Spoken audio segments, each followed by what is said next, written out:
बोलून गेला दर्शी असून दे शूटिंग मध्ये मी जर नाही आलो का 100% घेतलाय मी तुला. अरे तो पुढचा कॅमेरा टाकलेला आहे. आपण 2002 ला 10वी झालो मला वाटतं ना. 2002 वाटायचं काय कारण फिक्स ते अंदाज पंच बी नाही. नाही बरोबर त्याला माहिती ना. आहे भाऊ पहिलीपासून 2002 मध्ये 10वी सुटली तरी नॉन स्टॉप आहे भाऊ. बोला सर. काय सांगू शकत नाही. तुला बोल म्हणले तुला जमत नाही. बापरे. बोला सर. मला वाटतं आपण 2016 ला पहिले भेटलो होतो.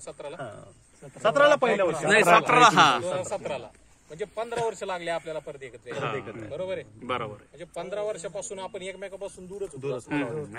एखादा अर्ध कुठेतरी भेटत होतं, नाहीतर मला वाटतं तागड झाले वासुदेवचं आमचं कधी समजा व्हॉट्सअपवर झाला असलं तर, नाहीतर कधी सुभाष तर मला डायरेक्ट आता 15 वर्षांचा सुभाष डायरेक्ट सुभाष झाला बांधाच झाला. खरं ना कसं आहे माहितीये का, ही पोकळी आहे ना विनाकारण आहे आपल्यात.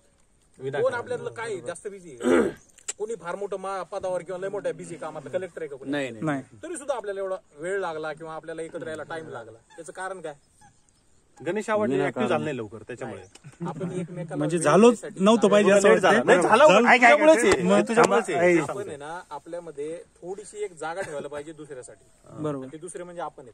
खरी गोष्ट. कारण आपण काय लग्न नव्हते आपले, बायका नव्हते, कोणी कोणाच्या मागे काय व्याप नव्हता, तेव्हापासून एक जीव होतो. जास्त एक जीव नसले तरी एका बेंचवर बसले, दोन बेंचच्या पलीकडे बसले, पण एक बॅच म्हणून आपण सोबत वाढलेलो पोरं सगळे. आणि आपल्याला 15 वर्ष लागले एकत्र यायला. पण ती जाऊ द्या, ती झाली गेली गोष्ट राहू द्या. पण आता प्रत्येकाच्या मनात एक अशी जागा ठेवा. अहो सर त्यांची विषय नव्हता. पूर्ण बोलू दे त्याला. ही अशी एक जागा ठेवा की आपल्या ह्या बॅच मधला कुठला एखाद्या पोराचा काही फोन आला किंवा काही अडचण आली किंवा गेट टुगेदर झालं, बाकीचं सोडून द्या, गेट टुगेदर ना ही गोष्ट तुम्ही ही वेगळी साईडला लक्ष न पाळा. बरोबर. कारण इथं आलं ना आपण काय कोणाला काय देणं लागत नाही, कोणी कोणाचा काही व्यवहार नाही, बांधायला नाही.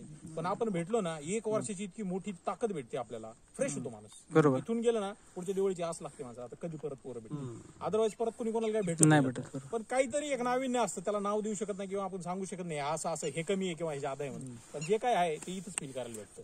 म्हणून आपण सगळ्यांनी एकत्र यायलाच पाहिजे. कोणी मोठा नाही. तुला टाइम वेळ देणार संबंध नाही.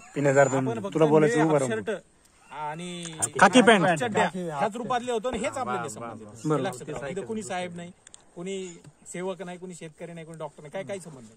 आपण ते फक्त एक मित्र आहे नात्याने येतो इथं. इथं जर कोणी साहेब म्हणलं ना आपल्याला काही गळते ना, इथं जर कोणी म्हणलं ना आम्ही गावातले लोकल अर्धे गळते ना. त्याच्यामुळे आपण काही भेद पाळायचं नाही. आपण फक्त एक 10वी बॅच आहे, काही मध्ये ऍड झाली काय नाही.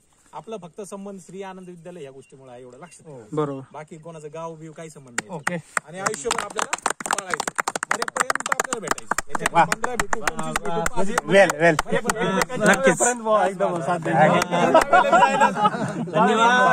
नंबर लागत आपल्याला माहित नाही, पण आपल्याला अटॅक करायची.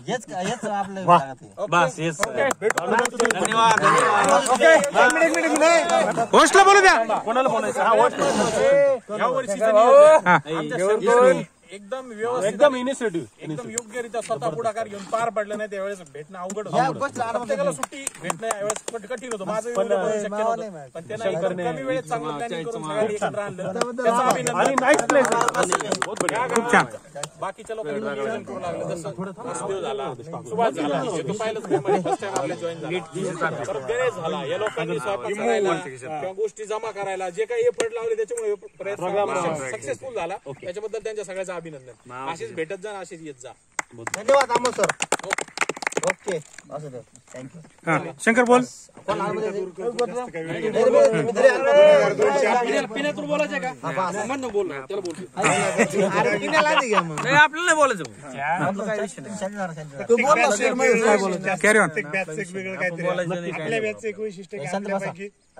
जास्तीत जास्त लोक पोरं मुलं 80% कष्टानं नोकरीला लागले आणि जे नाही लागले ते पण स्वतःच एक चांगलं अस्तित्व निर्माण करून आहे. जे पण असतील जसे असतील तिथं आहोत तिथं आहोत कारण आपण एक चांगला फील अनुभवलेला आहे. आपल्याला आता अमोलने सांगितलं की आपल्याला जवळजवळ 15 वर्ष लागली भेटायला. नक्कीच ते 15 वर्ष लागले. जे अपयश आहे आपलं, म्हणजे मी असं म्हणून याला अपयश म्हणून की बाबा आपल्याला जर समजा आपण 10वीला असेल 12वीला असेल त्याच्यानंतर भेटायला 15 वर्ष जाते ते अपयश. आणि आज पण आपण ते अमेरिकेचे 13 वसाहती तयार झाले, आज 200 वर्षांनी ते अमेरिका झाले.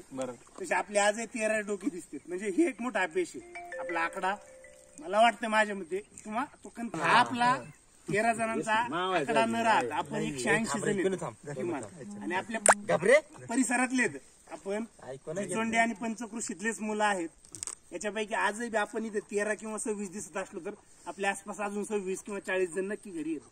ते पण आपल्यात यायला पाहिजेत. आणि हे होताना याच्यातून पुढे आपले जे काही स्नेहबंध आहेत ते वाढायला पाहिजेत. आता जर समजा कोणी म्हणत असेल का बाबा याच्यातून काय व्हायचंय किंवा याच्यातून काय, आता वासुदेवने आत्ताच एक खडा टाकलाय मी म्हणून त्याला छिणकी लागली काय ना. हा बाबा तुम्ही ते झेडपीचे एक सदस्य गेला, इथं फुकली झाली. ते सर तुम्ही हे सांगा नका. राजकारण नका सांगू, राजकारण नका काढू. कालपर्यंत आपण लहान होतो, आज मोठे झालोय, दाढ्या पिकल्यात. आपल्याला भविष्यात म्हणजे आपण इथले मालक आहोत, काही जरी नसेल तर छोटा भाग. आपल्याला राजकारणात जायचंय नाही जायचं हा भाग वेगळा, तो राजकारण नाहीच, विषयच नाही. परंतु आपली तरी एक एकी अशी असावी, जे काही राजकारण करतील किंवा जे काही परिसरात असतील ते लोकांनी आपला विचार करावा भविष्यात. बाबा हे एक गट आहे किंवा ही एक 10वीची बॅच 2002ची, यांना कुठेतरी आपल्याला विचारावं लागेल. एक दबाव गट आपण त्याला म्हणू थोडक्यात. ग्रामपंचायत भविष्यात अशा पद्धतीने आपण तयार एकमेकांचा आपण पुढच्या वेळी 13 किंवा 23 नसावे, नक्की 60 किंवा 70 असावेत. नक्कीच आपल्या प्रत्येकाची जबाबदारी आहे का. आता समजा या वर्षी 4-5 जण आले, पुढच्या वर्षी ते 10-20 जण येतील. याला एक आणि असं एक स्वरूप द्यावं. म्हणणार नाही पुढच्या वेळची असं कुणाला तरी एकाला दोघाला असं देण्यापेक्षा याच्या बाबतीत काहीतरी एक मिनिमम फीज ठरवा, काहीतरी असं नाही. एक गोष्ट जर हे राहत नाही, संस्थात्मक स्वरूप दिलं तर ते जिवंत राहत. सगळ्याचा सहभाग तसं म्हणजे सहभाग वाढवा. तो कसा वाढवायचा काय करायचं त्याच्यावर आपण चर्चा करू, नियोजन करू आपण. पुढच्या वर्षी 23 ऐवजी ते 46 असावेत किमान, मी म्हणेल 60 असावेत. आणि जेवढे जास्त मुलं येतील, अगदी आता गणेश म्हटला की मुलींच्या बाबतीत हे करायचं का, तर नथिंग. मुलींच्या बाबतीत आपण घ्यावं नाही घ्यावं याच्यावर विचार करावा. त्याच्यातल्या म्हणजे जे काही मेरिट डिमेरिट आपण चर्चा करावी. तर बाबा आपल्या ग्रुपमध्ये समजा जर चुकीचे मेसेज जात असतील तर मुली आपल्या ग्रुपमध्ये नकोच, किंवा जर समजा आपला ग्रुप तयार होऊन जर याचा काही फायदा होणार असेल तर त्या सहभागी झाल्या तर काय वावगं नाही. या पद्धतीने विचारावं.